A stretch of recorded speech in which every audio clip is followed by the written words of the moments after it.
नमस्कार दर्शकों, कार्यक्रम कृषि दर्शन में आपका हार्दिक स्वागत है, अभिनंदन है। दर्शकों, जैसा कि आप जानते हैं, कार्यक्रम कृषि दर्शन के माध्यम से हम कृषि से जुड़ी महत्वपूर्ण जानकारी आप लोगों के साथ साझा करते हैं। और आज के इस अंक में हमारे साथ मौजूद है खास मेहमान। मेरे साथ मौजूद है डॉक्टर अंजना जस्टा जी। डॉक्टर अंजना जस्टा जी हैं विषय विशेषज्ञ हॉर्टिकल्चर डिपार्टमेंट यानी कि बागवानी विभाग, हिमाचल प्रदेश से। मैम, आपका इस कार्यक्रम में स्वागत है। नमस्कार। दूरदर्शन के सभी दर्शकों को मेरा नमस्कार। जी दर्शकों, आज हम डॉक्टर अंजना जस्टा जी से जानने वाले हैं गुठलीदार फलों के बारे में। गुठलीदार फलों में कौन कौन से कीट, कौन कौन सी बीमारियां लगती हैं, क्या उनके लक्षण होते हैं और कैसे हमारे बागवान भाई उससे अपना बचाव कर सकते हैं। मैम, आज गुठलीदार फलों के बारे में हम आपसे जानने वाले हैं, और जैसा कि जिसको स्टोन फ्रूट भी कहा जाता है, अक्सर हम घर में स्टोन फ्रूट कहते हैं उसको। और मैम, हिमाचल की अगर हम बात करें तो हिमाचल तो हॉर्टिकल्चर स्टेट है ही, यहाँ पे बहुत सारे इस प्रकार के फलों का उत्पादन होता है। मैम, पहले तो आप हमारे दर्शकों को ये बताएं कि जब हम गुठलीदार फलों की बात करते हैं तो गुठलीदार फल है क्या? गुठलीदार फलों की जब हम बात करते हैं तो हम हिमाचल प्रदेश के संदर्भ में जब बात करते हैं तो सबसे पहले हमें बागवान भाइयों को ये जानना बहुत ज़रूरी होता है कि गुठलीदार फल कौन कौन से हैं जो हिमाचल प्रदेश में उगाए जाते हैं। तो गुठलीदार फल जैसे कि आप बागवान भाई जानते हैं, आड़ू, प्लम, खुरमानी हो गई है, बादाम हो गया, चेरी इत्यादि, ये जो है गुठलीदार फलों की श्रेणी में आते हैं और ये हिमाचल प्रदेश में जो है इसकी खेती की जाती है। जी मैम, हिमाचल प्रदेश काफ़ी फेमस है, हॉर्टिकल्चर स्टेट इसको कहा जाता है। जो हमारा सेब है वो तो उसको विश्व विख्यात है, हमारे सेब की तो हर जगह धमक है। और गुठलीदार फलों में भी हम काफ़ी कार्य कर रहे हैं, काफ़ी सारे गुठलीदार फल हिमाचल प्रदेश में उत्पन्न किए जाते हैं। अगर मैं हिमाचल प्रदेश के संदर्भ की बात करूँ, आप विषय विशेषज्ञ हैं और हॉर्टिकल्चर डिपार्टमेंट से आज हम बहुत लकी हैं कि आज आप हमारे साथ मौजूद हैं। तो हिमाचल प्रदेश के संदर्भ में जब हम गुठलीदार फलों की बात करते हैं, स्टोन फ्रूट्स की बात करते हैं, तो क्या महत्व है?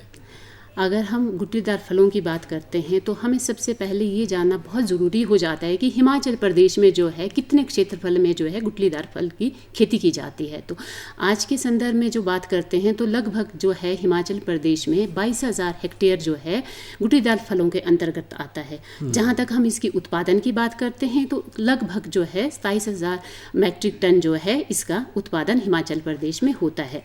अब हमें ये जानना बहुत ज़रूरी हो जाता है कि इसकी खेती कहाँ की जाती है, हिमाचल में भी कौन से ऐसे क्षेत्र हैं जहाँ पे इसका जो उत्पादन किया जाता है।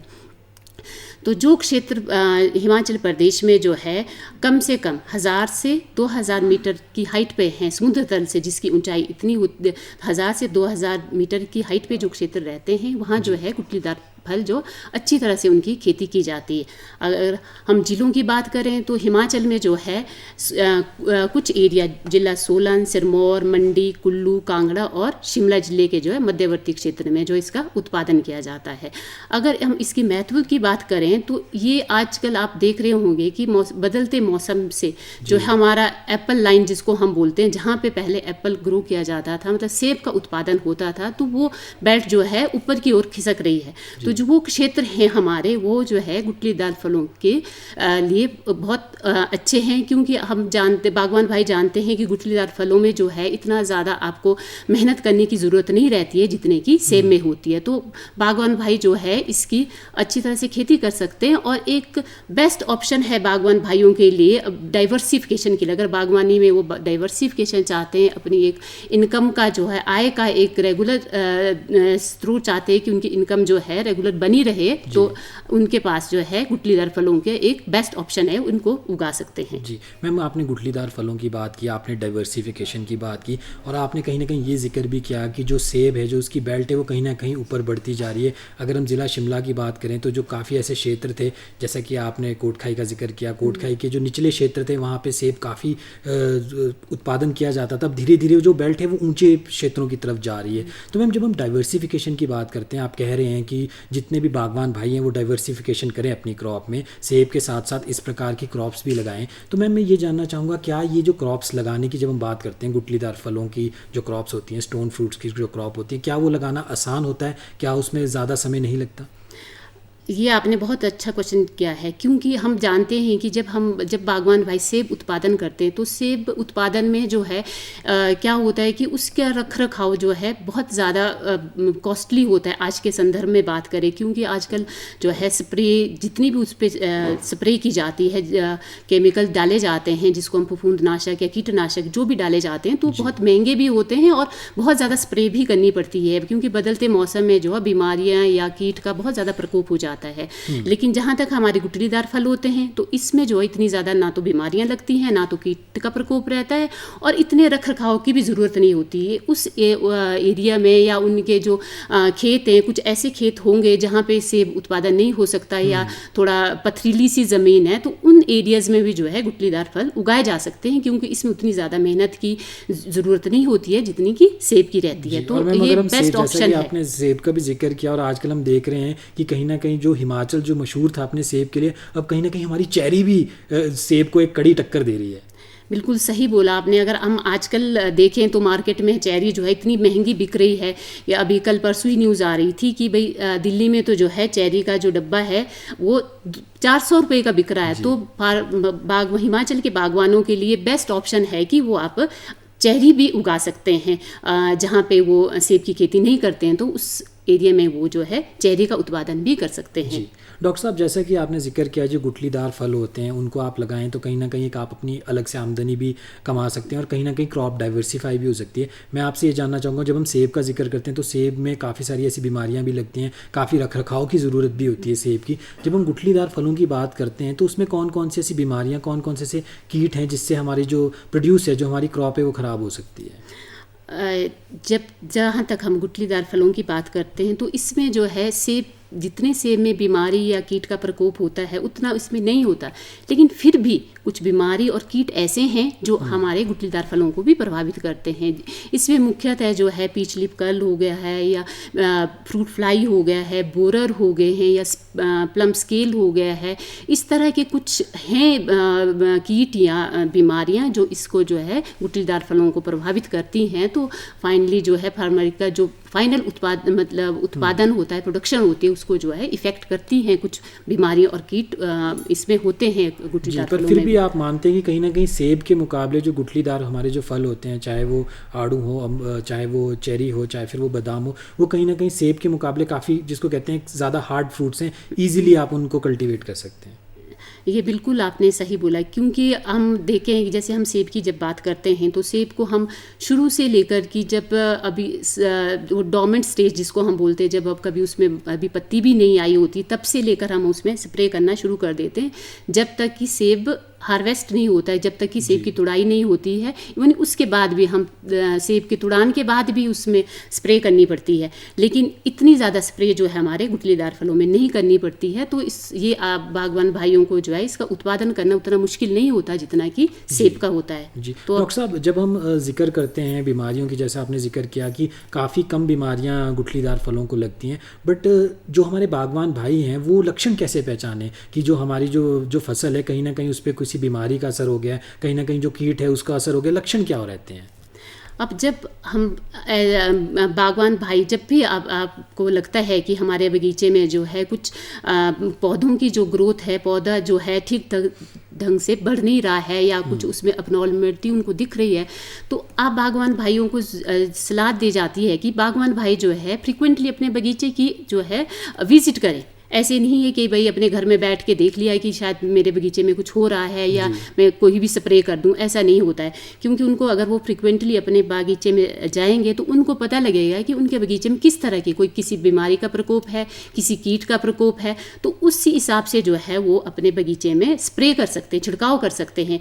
कि कोई कीट है तो आप कोई कीटनाशक बागवान भाई डालेंगे, अगर कोई बीमारी है तो फफूंदनाशक डालेंगे। तो इस तरह से जो है अपने बगीचे को अच्छी तरह से वो रख रखाव कर सकते हैं।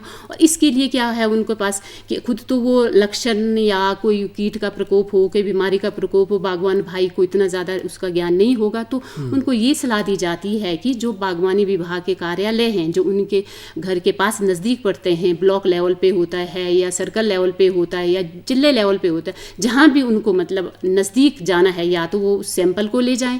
अगर वो सैंपल नहीं ले जा सकते हैं तो आजकल तो अब इंफॉर्मेशन टेक्नोलॉजी का ज़माना है, तो वो अपनी फ़ोटो खींच के जो है किसी भी विशेषज्ञ को आप उस पर अपनी राय ले सकते हैं कि उनको किस तरह की स्प्रे करनी है, कितनी कौन सी केमिकल डालना है, कितनी मात्रा में डालना है, कब डालना है। तो इस तरह की सारी जानकारी जो है वो किसी बागवानी विशेषज्ञ से ले सकते हैं। जी डॉक्टर साहब, गुठलीदार जो फल होते हैं, क्या उसमें जब फल पकना शुरू होता है तभी ज़्यादातर बीमारियों का प्रकोप होता है, या फिर पूरे साल कहीं ना कहीं खतरा रहता है? जैसे हम सेब का आपने जिक्र किया, तो कहाँ जब उसमें एक पत्ते आने शुरू होते हैं, जब फूल आना शुरू होता है तभी से स्प्रे करनी पड़ती है, तभी से बीमारियों के लिए चिंतित होना पड़ता है। जो गुठलीदार फल है उसमें तो कहीं इस प्रकार से नहीं रहता? इस गुठलीदार फलों में इतना ज़्यादा नहीं होता, जैसे मैं पहले भी कह चुकी हूँ कि गुठलीदार फलों में जो है इतनी बीमारी का या कीट का इतना ज़्यादा प्रकोप नहीं होता, लेकिन कुछ बीमारियाँ होती हैं जो आती हैं, तो इसके लिए कुछ प्रिकॉशंस बागवान भाई ले सकते हैं। तो इसके लिए जो भी बागवानी विभाग द्वारा जो है इसके लिए छिड़काव सारणी जो प्रकाशित की है, तो उस हिसाब से जो है बागवान भाई अपने बगीचे में जो है स्प्रे कर सकते हैं उसके रख रखाव के लिए। जी मैम, अगर हम स्टोन फ्रूट्स की बात करें यानी गुठलीदार फलों की बात करें, तो मेरा फेवरेट जो फ्रूट रहता है वो, उसको मैं आड़ू जिसको कहते हैं कि आड़ू आपने जिक्र भी किया, मुझे काफ़ी पसंद है। काफ़ी टैंगी टेस्ट होता है, कुछ लोगों को शायद इतना खास वो पसंद नहीं आता होगा। तो मैं आपसे जानना चाहूँगा, जब हम आड़ू की जिक्र करते हैं, जो आड़ू की फसल की जिक्र करते हैं, कई बार हम उसमें देखते हैं जो उसके पत्ते होते हैं वो आपस में थोड़े से इंटेंगल हो जाते हैं, थोड़े से वो मुरझा जाते हैं। तो वो किस प्रकार की बीमारियां, कैसे जो हमारे बागवान भाई उससे सावधान रहे? हर्ष जी, आपने बहुत अच्छा क्वेश्चन किया है, क्योंकि जो एक पीच लीफ कर्ल जिसको मैंने पहले भी जिक्र किया था जब हमने बीमारी के बारे में बोला था, तो पीच लीफ कर्ल के नाम से ये बीमारी को हम पीच लीफ कर्ल बोलते हैं। तो ये कर्ल भी जो होता है ये दो तरह से पीच के पत्ते मतलब आड़ू के पत्ते मुड़ते हैं। तो ऐसे नहीं कि आड़ू में ही आता है, ये ज़्यादा आड़ू में आता है इसलिए इसका पीच लीफ कर्ल नाम है, लेकिन ये खुरमानी को या प्लम को, दूसरे गुठलीदार फलों को भी जो है इफेक्ट करता है और इससे काफ़ी नुकसान होता है। तो ये जो कर्ल होता है ये दो तरह से पत्ते दो तरह से मुड़ते हैं, एक तो कीट की वजह से मुड़ते हैं और एक बीमारी की वजह से मुड़ते हैं। तो बागवान भाइयों को जो है ये जानना बहुत ज़रूरी हो जाता है कि उनका जो पत्ता है बीमारी की वजह से मुड़ रहा है या किसी कीट की वजह से मुड़ रहा है, क्योंकि जब उनको उसका पता चलेगा कि किस वजह से पत्ता मुड़ रहा है, उस हिसाब से वो उसका उपचार कर सकते हैं, उसमें स्प्रे कर सकते हैं। जब ये कीट की वजह से मुड़ता है तो बागवान भाई अपने बगीचे में जब जाते हैं तो देखें कि भाई उनको अगर पत्ता खोल के देखेंगे तो दिखता है, उसके अंदर दिखते हैं कि छोटे छोटे कीड़े होते हैं जिनको एफिड बोलते हैं, तो उसकी वजह से जो है पत्ता मुड़ता है।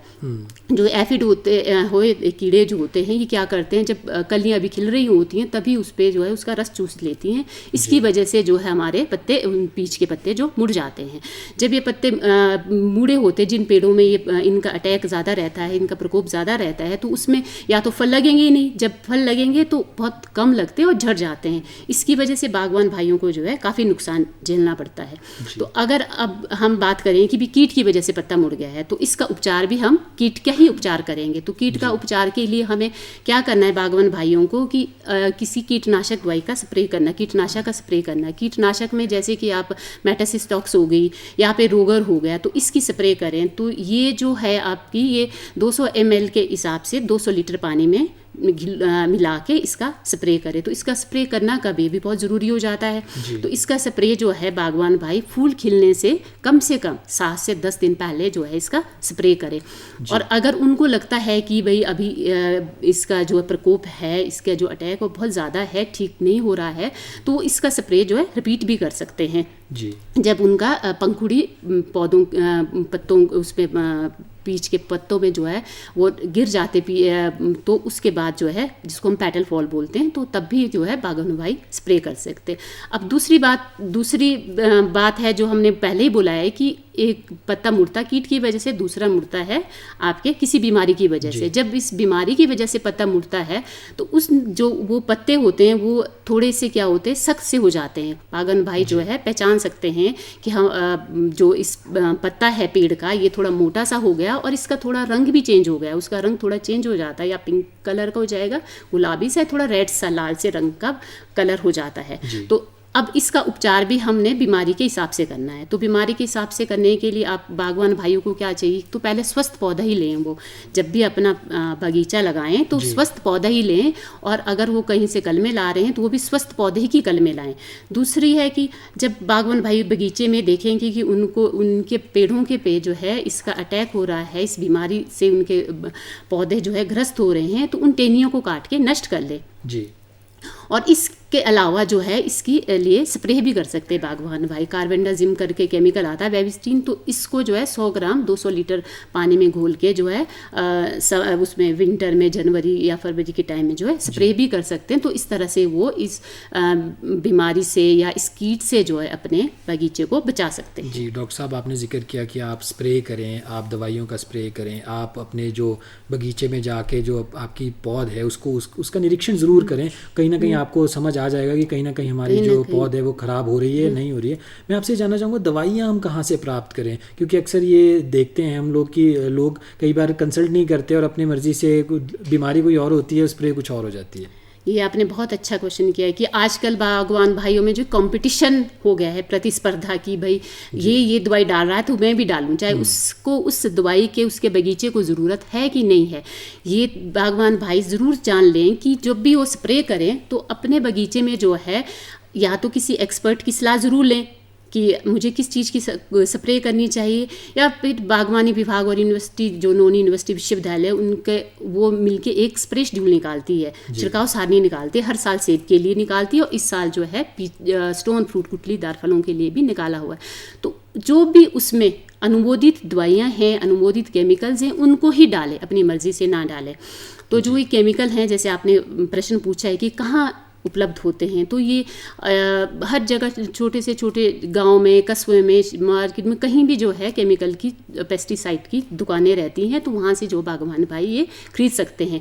पहले तो विभाग भी जो है दवाई फार्मर्स को सब्सिडी पे, अनुदान पे देता था, लेकिन अब लास्ट ईयर से जो है अनुदान पे दवाइयाँ देना विभाग ने बंद कर दिया है। लेकिन ऐसा नहीं है कि अनुदान देना बंद कर दिया, सिर्फ दवाइयाँ अनुदान पे देनी बंद कर दिया। अनुदान अभी भी बागवानी विभाग दे रहा है।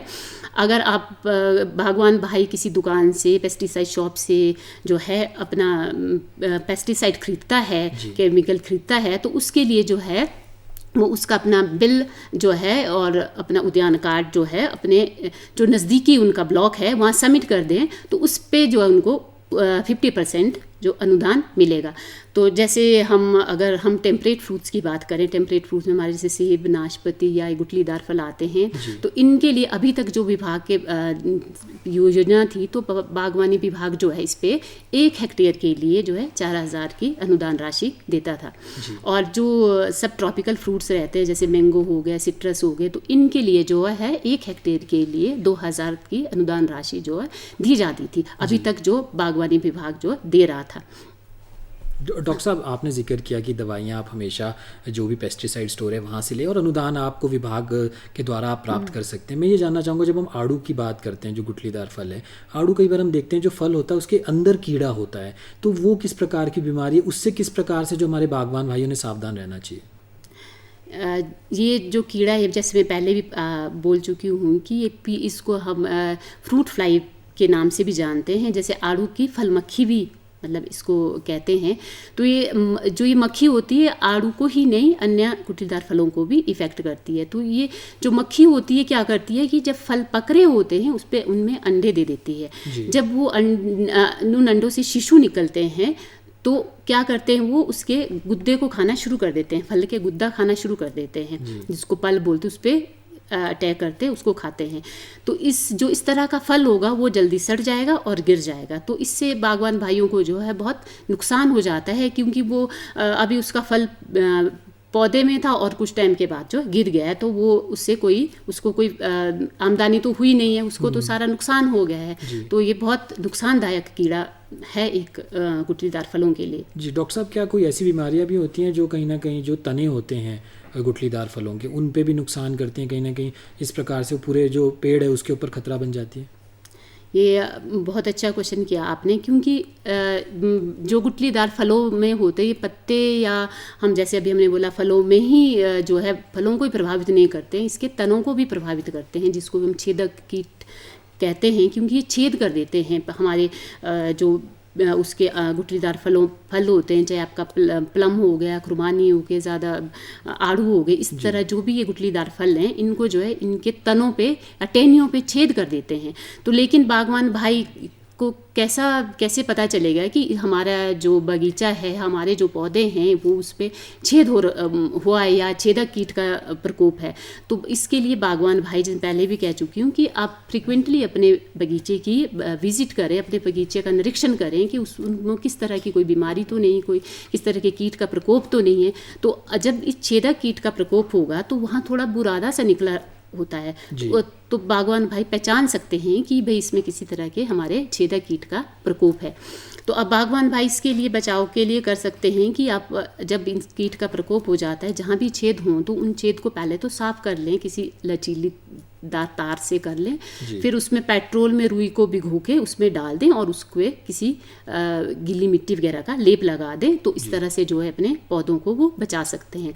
दूसरा है कि जब आप सर्दी में वो प्रूनिंग वगैरह अपने बगीचे की करते हैं तो जहाँ भी उनको दिखता है कि बहुत सारे पत्ते लगते हैं कि इकट्ठे हुए हैं, झुंड सा बना हुआ है, तो उनको काट के नष्ट कर दें, जिससे कि इसका पूरा का पूरा जो प्रकोप है अगली साल में ना हो, इसका अटैक अगली साल ना आए, तो वो पूरा उसको नष्ट कर दें। जी, कई बार हम ये भी देखते हैं जो तने होते हैं, जो टहनियाँ होती हैं, उसमें से गोंद जैसा भी कुछ निकलता है, तो क्या कहीं ना वो भी कहीं ना कहीं एक बीमारी होती है?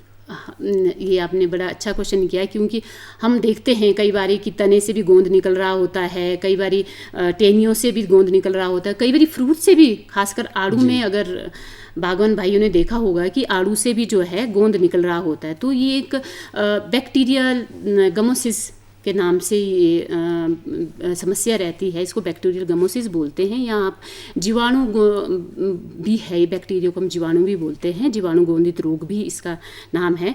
तो इसके लिए आप बागवान भाइयों को ये जानना ज़रूरी है कि हमारे जो बगीचा है ये बैक्टीरियल गमोसिस से ग्रसित है। तो उसके लिए बागवान भाई क्या कर लें कि उसको मतलब जहाँ जहाँ वो है, जिन टेनियों में या जिन तनों में है, तो उनको साफ़ कर लें और उसमें शोभरा पेस्ट करके एक आता है मार्केट में, तो उसका लेप लगा दें।